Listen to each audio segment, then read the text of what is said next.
बिहार में 1990 के दशक का भय दिखाकर लगातार सत्ता में आने वाले एनडीए सरकार ना जाने किस मुंह से बिहार में सत्ता में बैठे हुए हैं। दिन प्रतिदिन हत्या और बलात्कार के मामले होते जा रहे हैं। आपको बता दें कि बीते दिनों छपरा में एक मासूम के साथ जो हुआ उसे कौन नहीं जानता।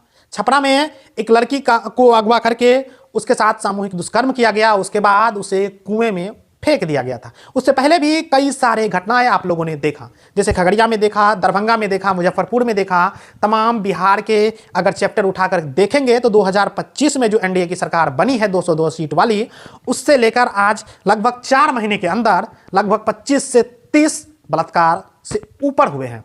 बलात्कार के बाद हत्या भी हुई है। ऐसा मामला फिर एक बार पूर्णिया के डगरवा से निकलकर सामने आई है, जो घटना पूरे मानवता को शर्मसार करती है। आपको बता दें कि पूर्णिया जिले अंतर्गत डगरवा थाना क्षेत्र के अंतर्गत से एक खुशी कुमारी नाम की लड़की के साथ 5 युवकों ने उसे अगवा करके उसके साथ सामूहिक दुष्कर्म किया। दुष्कर्म करने के बाद उस लड़की की हत्या कर दी गई। उसके बाद उसके शव को एक बोरे में डाल दिया गया और उस बोरे में डालने के बाद उस लड़की के शव के ऊपर तेजाब डाला गया। यानी लाश को पूरी तरह से सराने गलाने का उपाय कर लिया था तमाम दरिंदों ने। उसके बाद उस लाश को ठिकाने लगाने के लिए मकई के खेत में उठाकर ले जाकर फेंक दिया। अब जरा सोचिए, और ऐसी घटना पूरे बिहार में आज भी घटित हो रही है। छपरा के जो शीतलपुर में जो कांड हुआ, उस घटना का अभी सप्ताह भी नहीं गुजरा है और उसके बाद ये घटना सामने निकल कर आई।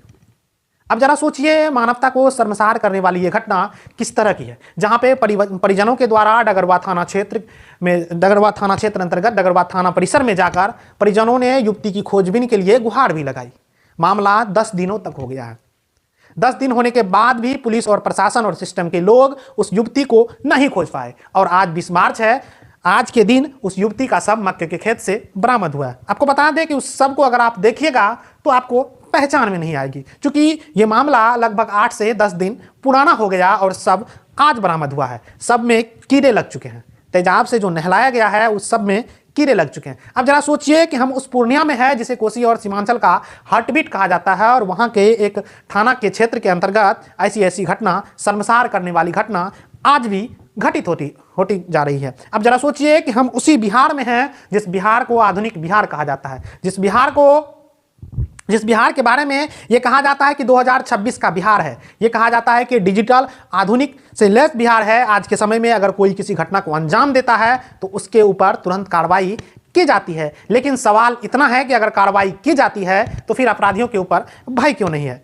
क्यों नहीं ऐसे दरिंदों के लिए 24 घंटे के अंदर एसपीडी ट्रायल करके या 1 महीने के अंदर आरोप साबित करके फांसी की सजा दी जाती है? क्यों नहीं ऐसे दरिंदों को फांसी के फंदों पे झुलाया जाता है? अगर ऐसे दरिंदों को फांसी के फंदों पे झुलाया जाए तो आपको मैं दावे के साथ कह सकता हूं कि आने वाले समय में ऐसी घटना आपको नजर नहीं आएगी। बाद बाकी इस पूरे घटनाक्रम को लेकर आप क्या कहना चाहते हैं, कमेंट में अपनी राय जरूर दीजिएगा, और उस बच्ची के इंसाफ के लिए आप क्या चाहते हैं ये भी कमेंट में लिखिएगा। फिर मिलेंगे अगले वीडियो में, तब तक के लिए जय हिंद।